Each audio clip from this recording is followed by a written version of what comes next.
The United States of America is the freest and most prosperous nation that has ever graced the face of this earth. There is a specific reason for this. Over 240 years ago, our founding fathers and their supporters did a rather unique thing. They fought and won a war against the biggest superpower of the time. They claimed their independence. Then they performed an even more amazing act. They created a government of the people, by the people, and for the people. For years before the war, they had one goal. When forced to fight, they pursued a singular destination. When they had their freedom from tyranny, they continued to follow a specific path. Their objective throughout the struggle? Liberty. We fought as a people for the idea of liberty. We accepted the challenge and won a war against the biggest military power at the time. Then we took the ideas of our founding and created a federal government based on those ideals. A government of, for, and by the people. A government that's purpose was to aid the states in their quest for liberty and prosperity. A government that existed to help secure our rights. What it has morphed into is a travesty. A government becoming tyrannical is nothing new in history. Throughout human existence, governments have been the biggest abusers of human rights to ever exist. We need to learn the lessons that history teaches us and apply them. We must fight for the liberty bequeathed to us by our ancestors. For this to happen, the truth must be known, a truth that has been lied about and ignored for too long. That is why I am here today, to tell you the truth of our founding, to tell you the story of the roots of our republic. I will begin in 1776. Just know that the principles that I am going to convey were not a new idea in July of '76. We had a long history as British subjects, which led to a point in history which we call Independence Day. I will begin with the simple question: when did we declare our independence from Great Britain? The answer, of course, is July 2nd, 1776. The instrument of that declaration was the Lee Resolution. This resolution was introduced by Richard Henry Lee in the Second Continental Congress and made these three assertions. 1. Resolved that these united colonies are, and of right to be, free and independent states, that they are absolved from all allegiance to the British Crown, and that all political connection between them and the state of Great Britain is, and ought to be, totally dissolved. That it is expedient forthwith to take the most effectual measures for forming foreign alliances. And 3, that a plan of confederation be prepared and transmitted to the respective colonies for their consideration and approbation. Something worthy of mention. Notice the word state. It is not the same word as we understand today. It refers to a country. The state of Great Britain, in which the state is capitalized, is synonymous with the description of our colonies. So when we declared our independence, it was 13 countries who came together to make this announcement. The 13 colonies of the British Empire declared themselves sovereign countries, and together they stated that they were no longer under the authority of Great Britain. We seceded from their empire. Let's remember, secession is a peaceful activity. It is the actions of a tyrant that opposes this move which leads to violence. Then came the Declaration of Independence on July 4, 1776.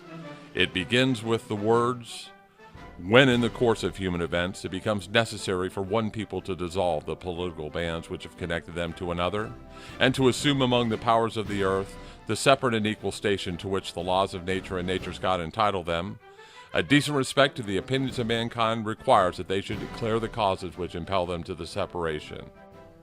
Then comes the most important, in my opinion, 111 words of the Declaration of Independence, which laid out our founding principles for all to know.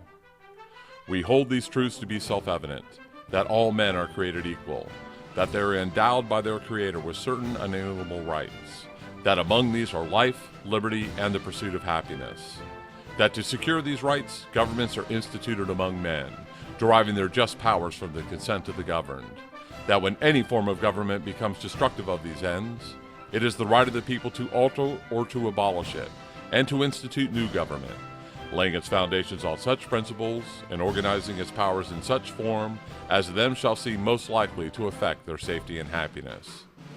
This passage needs to be relearned by all Americans. Our country would be in much better shape if these simple truths were known and applied. Let me take a moment to talk about some of these ideas.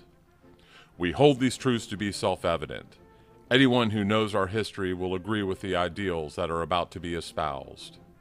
All men are created equal. No man is born to rule over others, and we are all equal when it comes to the law. This is not a declaration that everyone will be successful or happy in life. It simply states that we all have an equal opportunity while living our life. That we are endowed by our Creator with certain unalienable rights. Our rights come from God. It is not government, a piece of paper, or other men that give us our rights. These rights are as much a part of you as your heart or brain. This is a lesson many do not realize nor appreciate, and it is a core idea when understanding how our republic is supposed to work. That among these are life, liberty, and the pursuit of happiness. Life.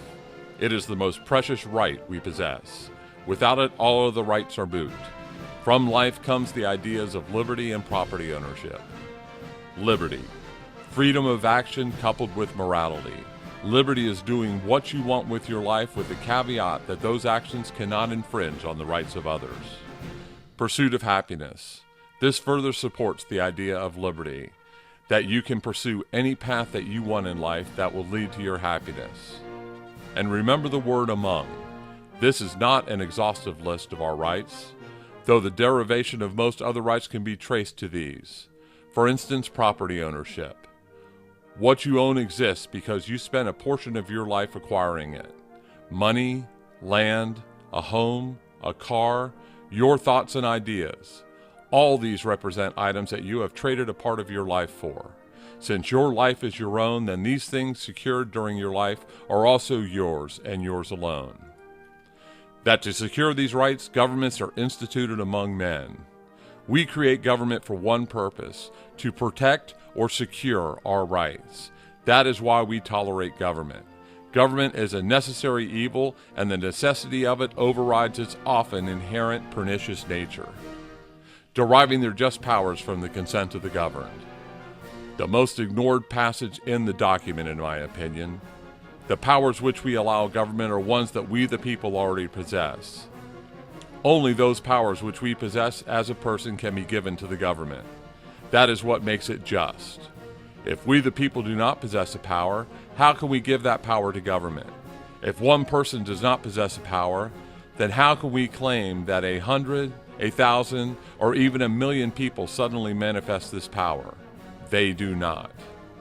That whenever any form of government becomes destructive of these ends, it is the right of the people to alter or abolish it, and to institute new government, laying its foundations on such principles, and organizing its powers in such forms, as them shall seem most likely to affect their safety and happiness. This reaffirms the idea that we the people are the sovereign power in our nation. If a government becomes tyrannical or ineffective, it is we the people who have the power to make the changes needed to ensure government operates correctly.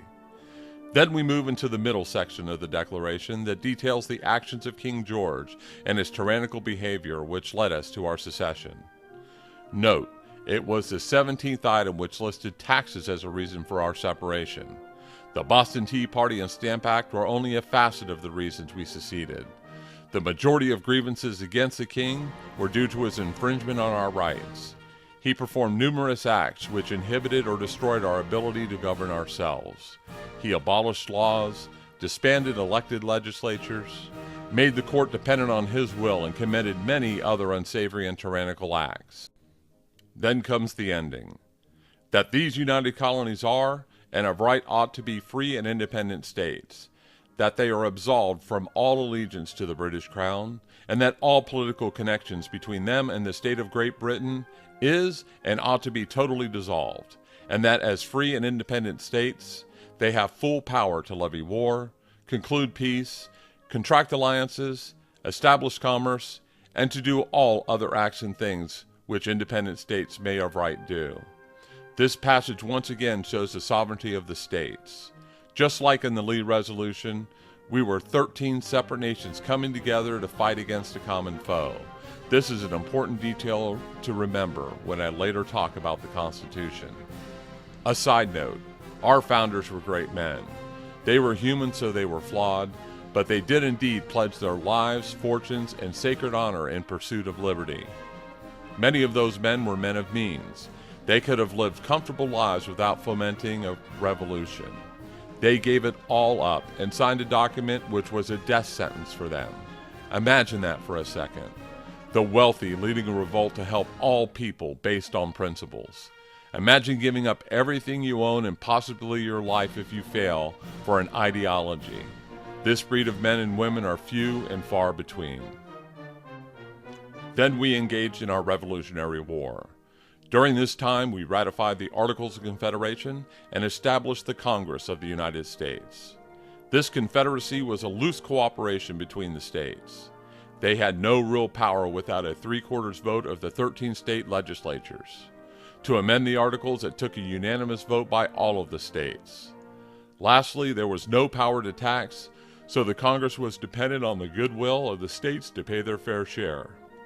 This body was sufficient to aid us in winning the war, but many realized it was not enough to unite the states in peacetime.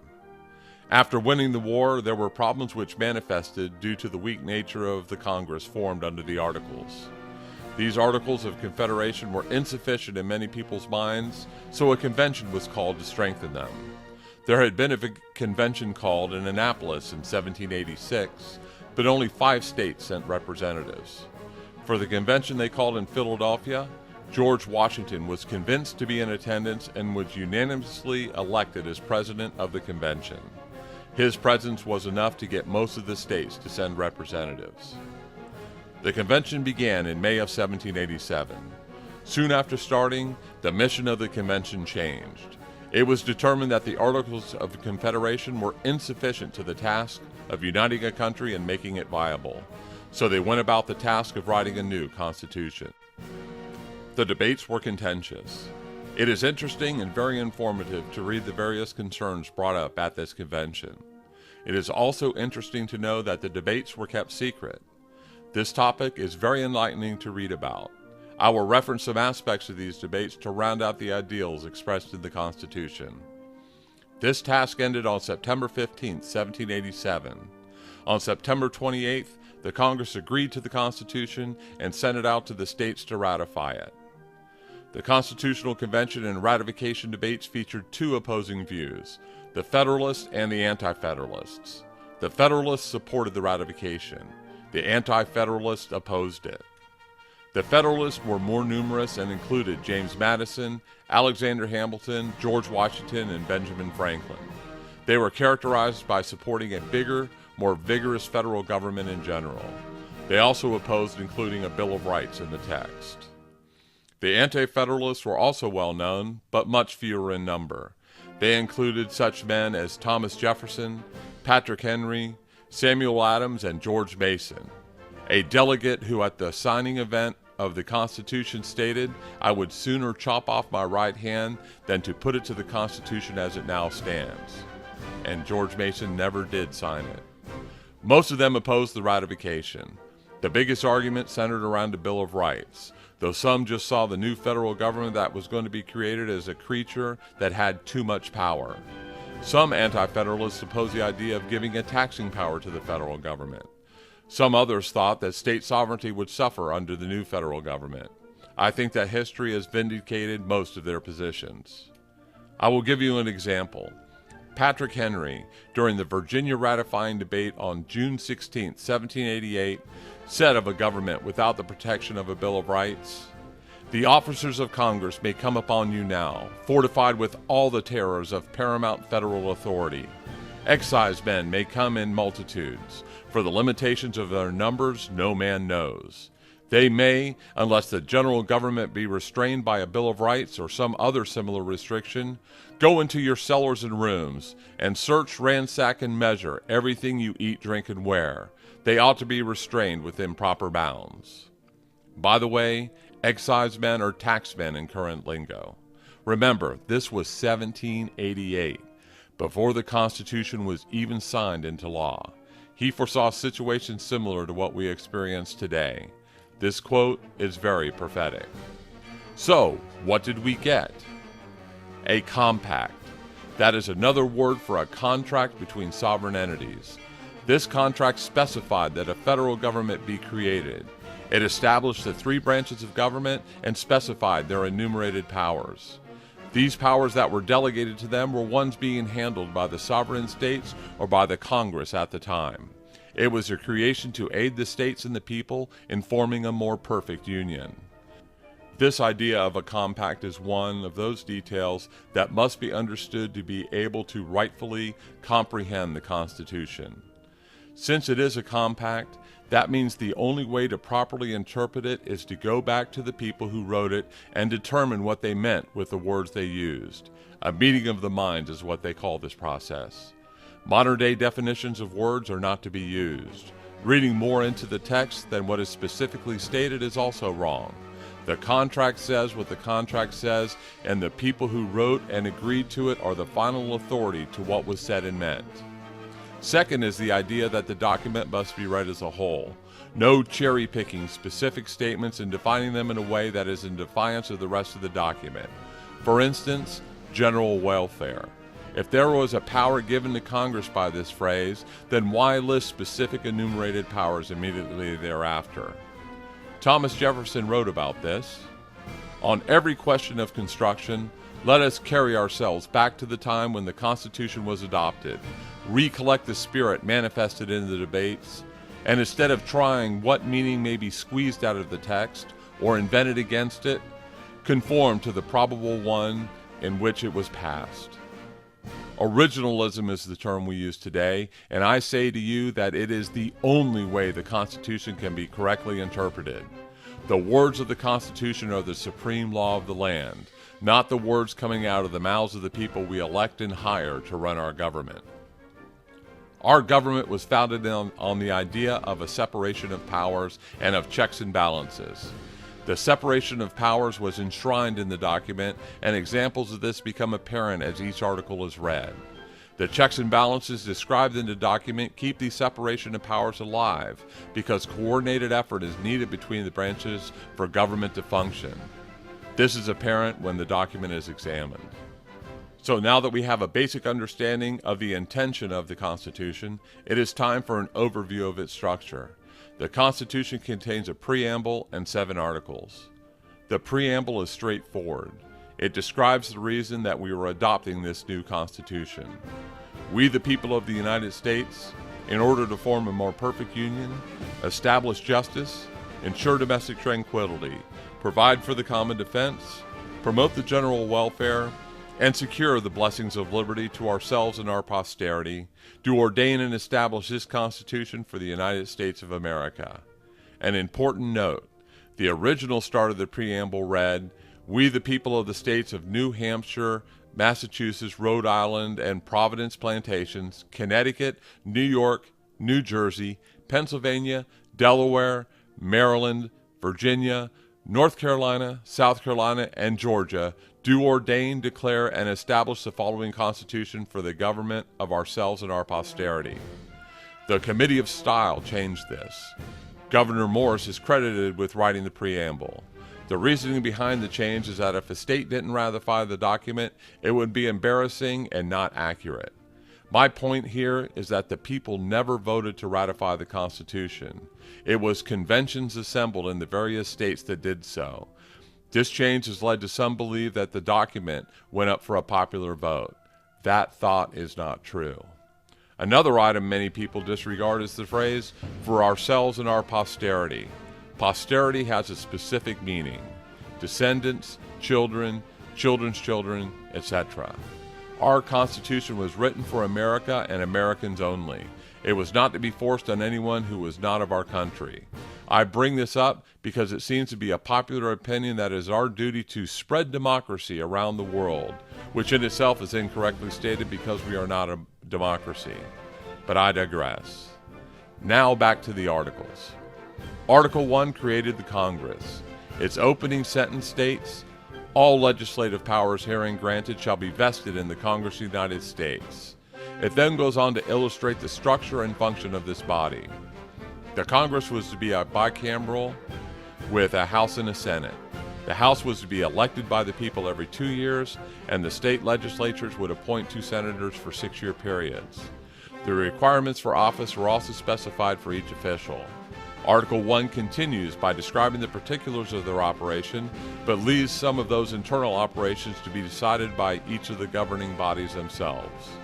It also outlines the methods for a bill to be passed into law and how a veto is overcome. Then in Section 8, it details the area where Congress can make laws. This is a section I urge you to read for yourself. Here are the powers delegated.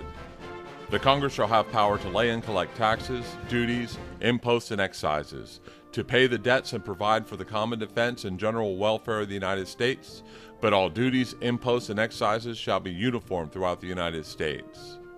To borrow money on the credit of the United States. To regulate commerce with foreign nations and among the several states and with the Indian tribes.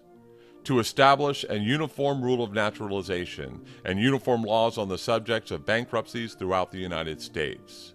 To coin money, regulate the value thereof, and of foreign coin, and fix the standards of weights and measures. To provide for the punishment of counterfeiting the securities and current coin of the United States. To establish post offices and post roads.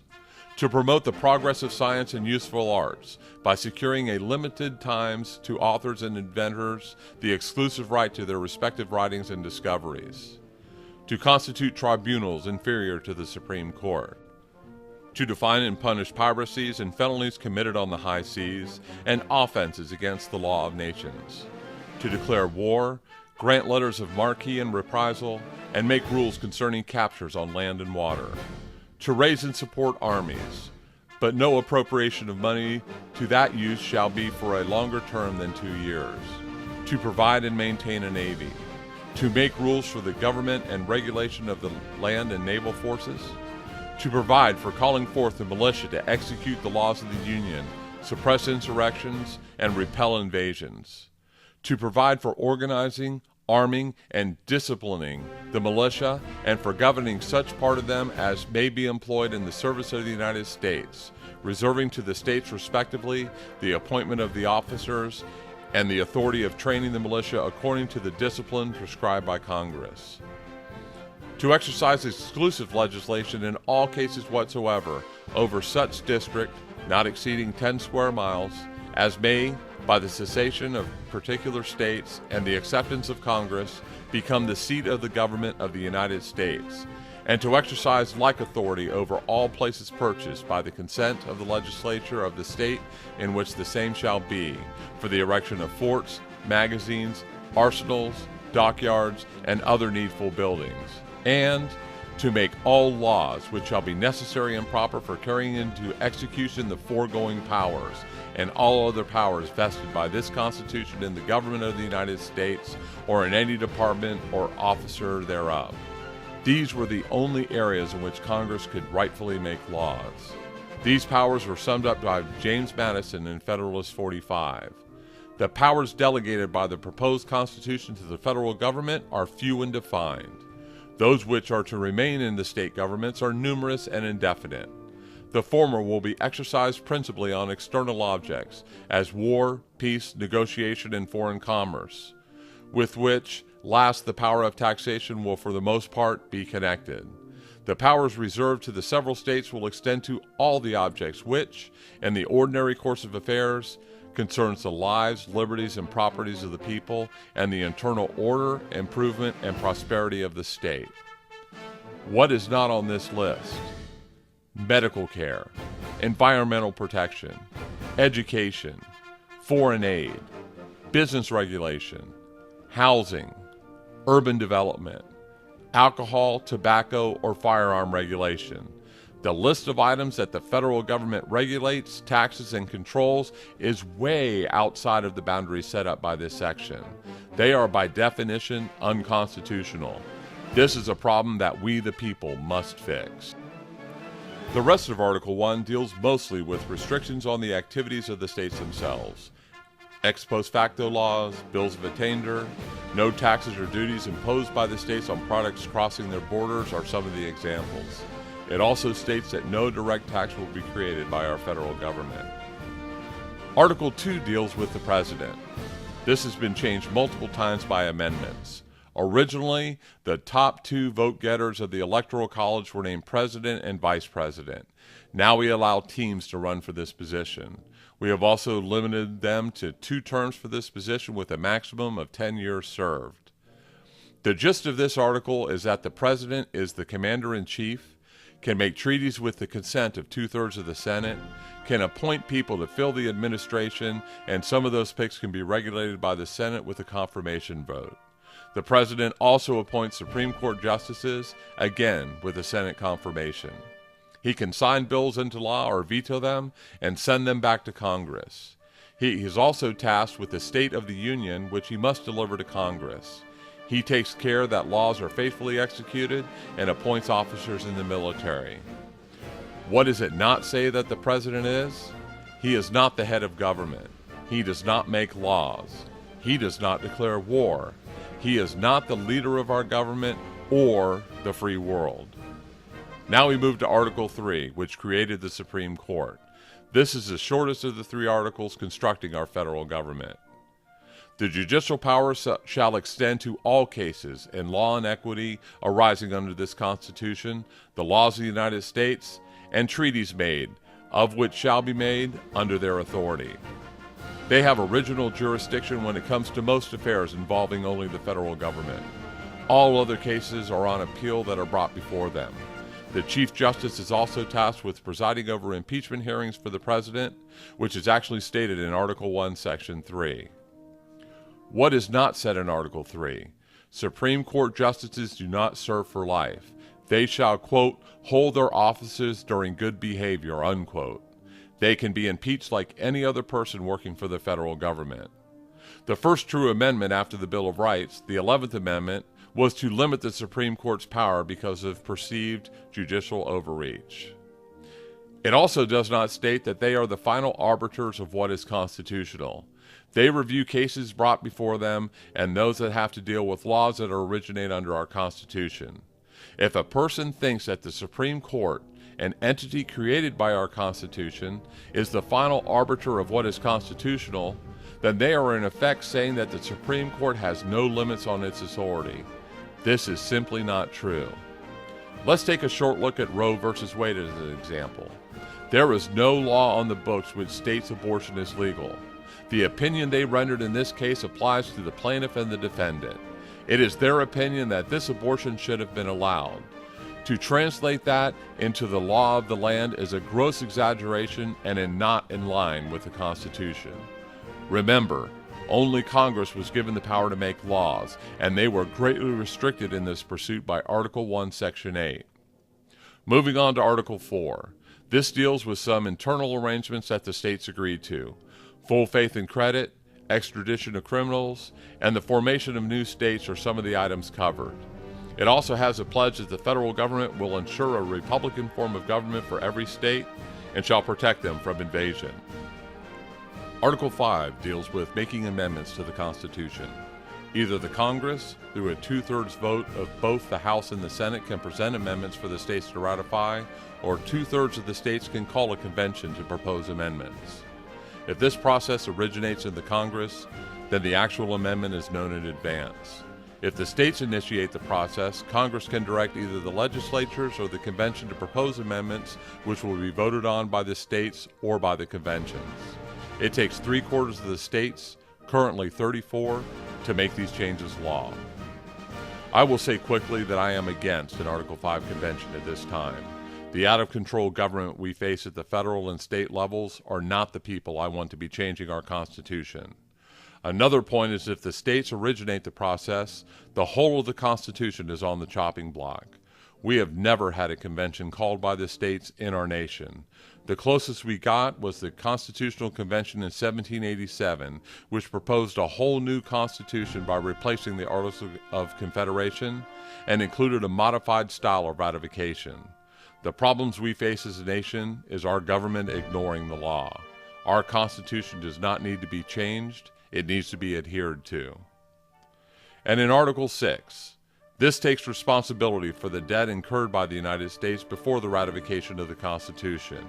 It more importantly contains what many people refer to as the Supremacy Clause.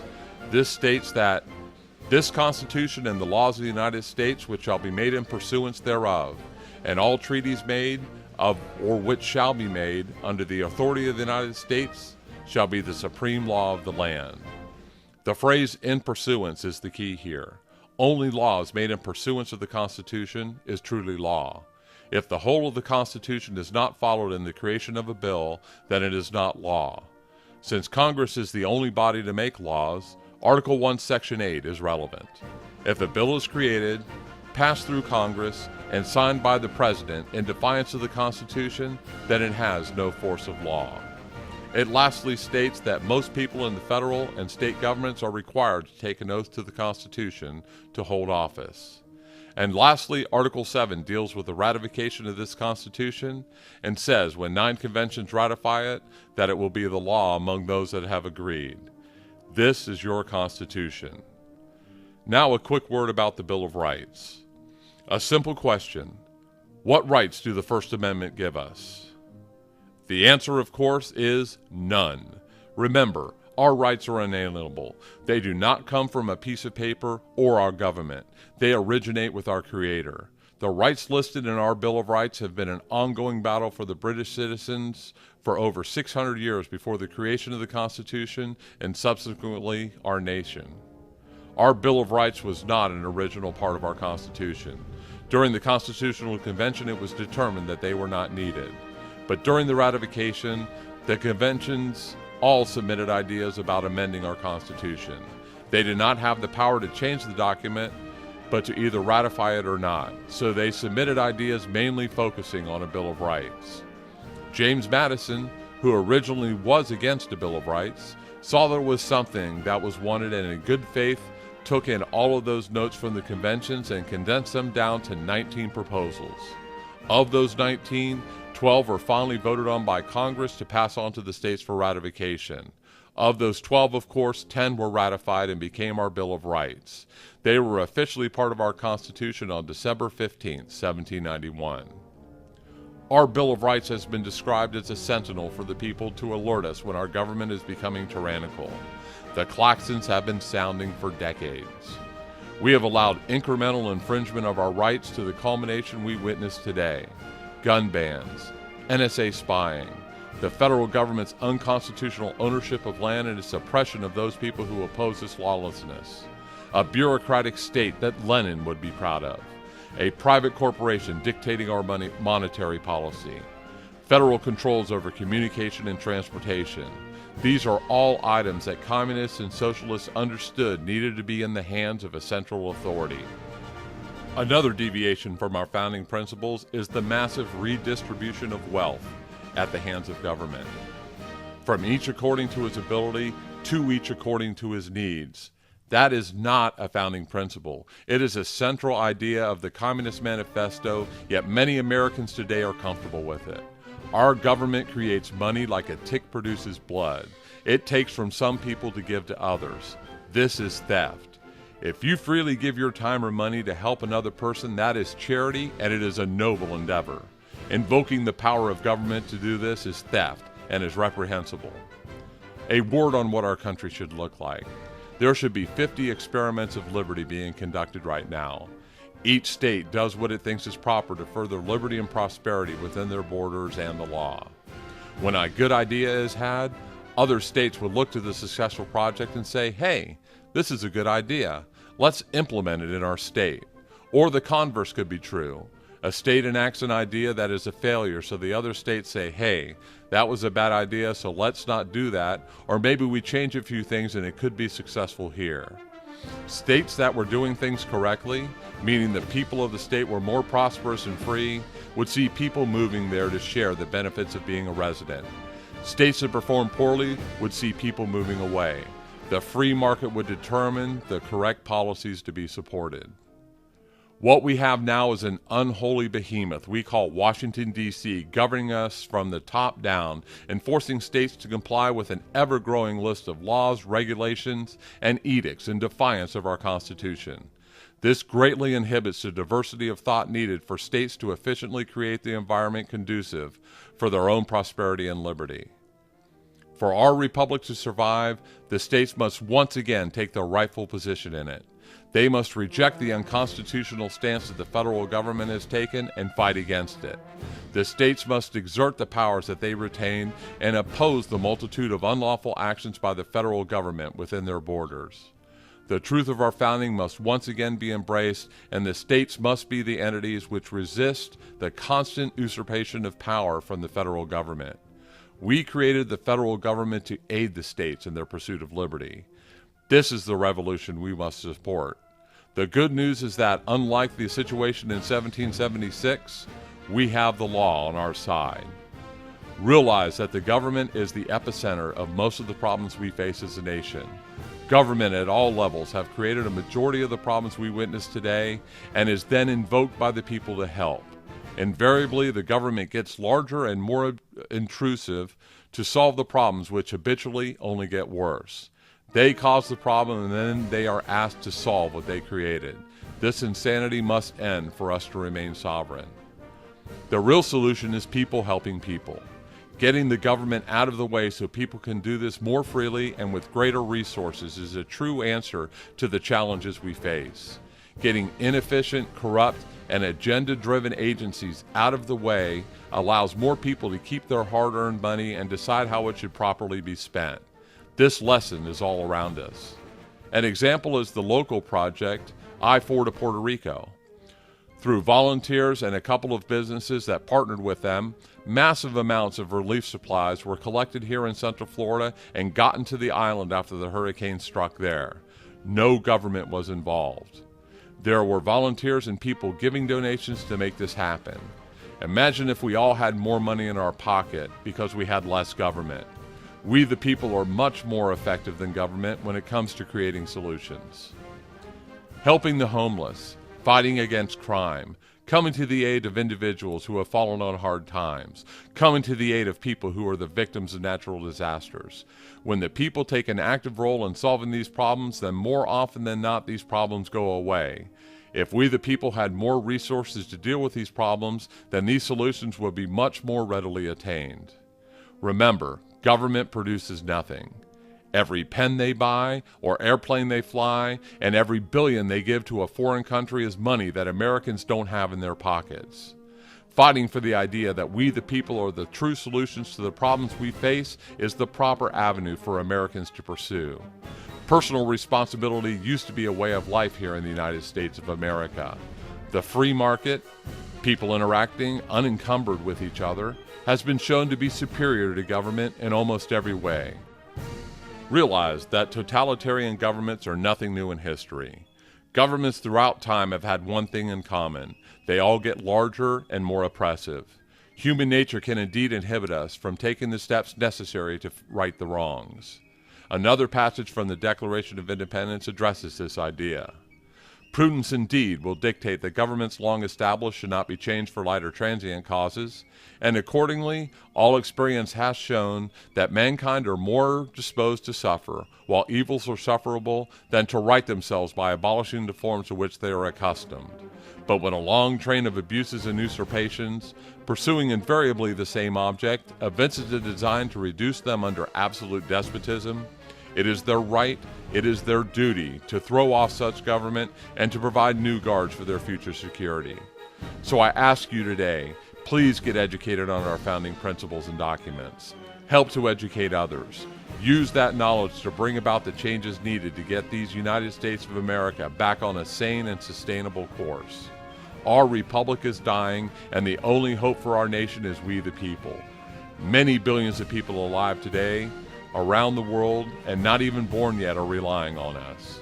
Samuel Adams stated, "It does not require a majority to prevail, but rather an irate, tireless minority keen to set brush fires in people's minds." So get educated, get vocal, and support America. Thank you for listening.